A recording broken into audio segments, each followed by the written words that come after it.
Hello, dear students. Today we discuss growth and development in plants. First point, in lower plants like bryophyta ke in lower plants we seed peda na kanna. They are non-seeded plants. The entire plant body is capable of growth. The bryophyta में पूरी body growth कंदी है. But in higher plants like angiosperm and gymnosperm, जेके seeded plants आहिनि, seed पैदा कंदा आहिनि, growth is limited, मन growth महदूद आहे to certain regions known as meristems or growth point. The dear students, जेके higher plants आहिनि उन में पूरी body में growth न थींदी आहे, पर growth start थींदी आहे हिकड़नि ख़ास regions खां. उन्हनि ख़ास regions खे चइबो आहे मेरिस्टेम या growth points. तो हाणे असांखे मेरिस्टेम जो कॉन्सेप्ट क्लियर करणो पवंदो. तो मेरिस्टेम चइबो छाखे आहे. Let's see. Dear students, plant tissues के ॿिनि टाइप्स में विरायो वियो आहे, dividing tissues and non dividing tissues. Dear students, जेके डिवाइडिंग टिश्यूज़ आहिनि उन्हनि खे चइबो आहे meristematic tissues. And dear students, जेके डिवाइड न थींदा आहिनि उन्हनि खे चइबो आहे permanent tissues. The word meristematic tissues, it comes from Greek word meristos, means divided. So these are the cells that grow and divided.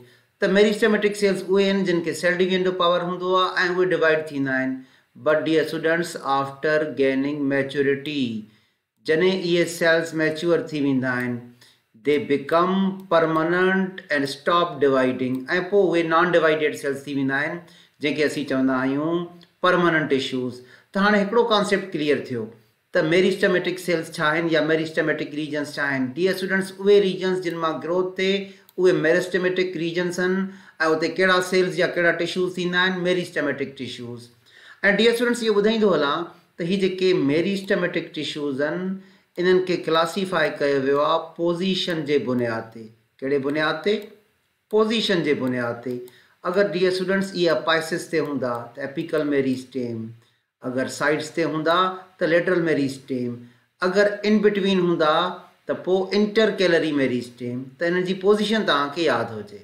तो डियर स्टूडेंट्स, असीं डिस्कस कयोसीं मेरिस्टेम्स के जेके डिवाइडिंग सेल्स आहिनि. So these are undifferentiated, means less specialised, embryonic tissue in active growth region. जी मां तव्हांखे ॿुधायो त इन्हनि खे क्लासीफाई कयो वियो आहे उन्हनि जी पोज़ीशन ते बुनियाद ते. फॉर एग्ज़ाम्पल डियर स्टूडेंट्स, ही स्टेम जो टॉप आहे जंहिंखे मां सर्किल करे रहियो आहियां. एंड डियर स्टूडेंट्स, टॉप खे चइबो आहे अपेक्स. त अहिड़ा मेरिस्टेम जेके टॉप ते हुजनि त उनखे चइबो आहे एपिकल मेरिस्टेम. अगरि स्टेम जे टॉप ते हूंदा त असां उनखे चवंदासीं shoot apical meristem. And dear students, जेकॾहिं रूट जे टॉप ते हूंदा त रूट एपिकल मेरिस्टेम. त असां पहिरियों जेको टाइप पढ़ूं था उहो आहे apical meristem. So what are apical meristem? They are located at the tips of roots and shoots. अगर रूट ते हूंदा त root apical meristem. And dear students, shoots ते हूंदा त shoot apical meristem. Promoting their elongation, shoot जी भी elongation कराईंदा बाय रूट जी भी कराईंदा by a process called primary growth. त डियर स्टूडेंट्स, शूट जी हीअं इलांगेशन कराईंदा एंड डियर स्टूडेंट्स रूट जी भी इलांगेशन कराईंदा by a process called primary growth. त डियर स्टूडेंट्स, जेके ही एपिकल मेरिस्टेम आहिनि छा में हिस्सो वठंदा आहिनि? Primary growth. डियर स्टूडेंट्स, जेका प्राइमरी ग्रोथ आहे उनखे असां डिफाइन कंदा आहियूं increase in length. So what do you mean by primary growth? Primary growth means increase in length. अगर प्लांट जी लेंथ वधी रही आहे त इनखे असां चवंदा आहियूं प्राइमरी ग्रोथ. पर डियर स्टूडेंट्स, अगर उन जी विड्थ वधी रही आहे त उनखे चवंदा आहियूं सेकेंडरी ग्रोथ. हाणे असां ॿिए टाइप ते मूव कंदासीं, उहो आहे डियर स्टूडेंट्स ही इंटरकैलरी मेरिस्टेम. त डियर स्टूडेंट्स, हाणे असां सेकेंड टाइप था पढ़ूं इंटरकैलरी मेरिस्टेम. डियर स्टूडेंट्स, तव्हां ॾिसो ही आहे एपिकल मेरिस्टेम ऐं हिते तव्हांखे हिकिड़ो टिश्यू नज़र थो अचे परमानेंट टिश्यू जंहिंखे मूं चयो जेके डिवाइड थियणु छॾे ॾींदा आहिनि. ऐं डियर स्टूडेंट्स, हिते आहे इंटरकैलरी मेरिस्टेम. तव्हां नोट कयो डियर स्टूडेंट्स, इंटरकैलरी मेरिस्टेम जे मथे पासे खां बि परमानेंट टिश्यू आहे ऐं हेठे पासे खां बि परमानेंट टिश्यू आहे. त इंटरकैलरी मेरिस्टेम हक़ीक़त में हिन एपिकल मेरिस्टेम जो ही हिस्सो हूंदा आहिनि जेके इन खां अलॻि थी विया by appearance of permanent tissue.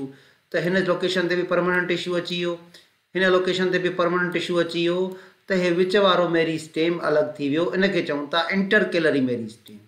So what are intercalary meristem? It is the meristem that occurs between permanent tissue, जेके permanent tissue जे अपीयर थियण जे करे एपिकल मेरिस्टेम खां अलॻि थी वेंदा आहिनि। And dear students, where they are present? They are present at the base of internode and node ते भी हूंदा आहिनि, and are responsible for growth of internodal region. Dear students, suppose कि ही हिकिड़ो stem आहे, त स्टेम ते थींदा आहिनि नोड्स। सपोज कयो ही मां हिकिड़ो नोड ड्रॉ करे रहियो आहियां, ऐं डियर स्टूडेंट्स ही मां ॿियो नोड ड्रॉ करे रहियो आहियां। Node is a point from where leaf arise. त डियर स्टूडेंट्स नोड उन पॉइंट खे चइबो आहे जितां लीफ अराइज थींदो आहे, ठीकु आहे। Node is a point from where a leaf arise, ठीकु आहे। त डियर स्टूडेंट्स हितां हिकिड़ो लीफ अराइज थींदो ऐं हिन नोड तां बि हिकिड़ो लीफ अराइज थींदो। ॿिनि नोड्स जे जेको हे विच वारो पोर्शन आहे इनखे चइबो आहे इंटरनोड। त डियर स्टूडेंट्स इंटरकेलरी मेरिस्टेम नोड्स ऐं इंटरनोड्स ॿिन्ही जे बेस में थींदा आहिनि। उनखां पोइ डियर स्टूडेंट्स लेटरल मेरिस्टेम। हाणे लेटरल जी माना आहे साइड। डियर स्टूडेंट्स हे लेटरल मेरिस्टेम हीअं साइड ते प्रेज़ेंट हूंदा, ठीकु आहे। ऐं हिते तव्हांखे हे लेटरल मेरिस्टेम जो डायग्राम नज़र ईंदो डियर स्टूडेंट्स। ऐं लेटरल मेरिस्टेम हीअं विड्थ यानी डायामीटर खे इंक्रीज़ कंदा आहिनि, ठीकु आहे dear students. So they add thickness to woody plant जिन स्टेम हार्ड होंदो आहे, इंक्रीज इन डायामीटर। ऐं डियर स्टूडेंट्स जॾहिं कंहिं बि प्लांट जो डायामीटर इंक्रीज थींदो आहे इनखे चइबो आहे सेकेंडरी ग्रोथ। त लेटरल मेरिस्टेम सेकेंडरी ग्रोथ कराईंदा आहिनि। ऐं लेटरल मेरिस्टेम जा example vascular cambium and cork cambium both are examples of lateral meristem, secondary growth कराईंदा आहिनि। एंड डियर स्टूडेंट्स सब खां आखिरी पॉइंट त परमानेंट टिश्यूज़ छा खे चइबो आहे। What do you mean by permanent tissues? The cells of permanent tissues do not have ability to divide. जॾहिं मेरिस्टेमेटिक सेल्स मैच्योर थी वेंदा आहिनि त उन्हनि मां डिवीजन जो पावर हलियो वेंदो आहे, उन्हनि खे चइबो आहे permanent tissues.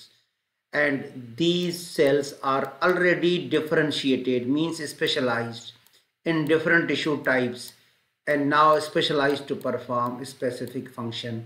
Then dear students जेके मेरिस्टेमेटिक सेल्स आहिनि उहे डिवीजन जो पावर छॾे ॾींदा आहिनि, त पोइ उन्हनि खे परमानेंट टिश्यूज़ चइबो आहे ऐं उहे कंहिं न कंहिं ख़ासि फंक्शन लाइ स्पेशलाइज़ थी वेंदा आहिनि।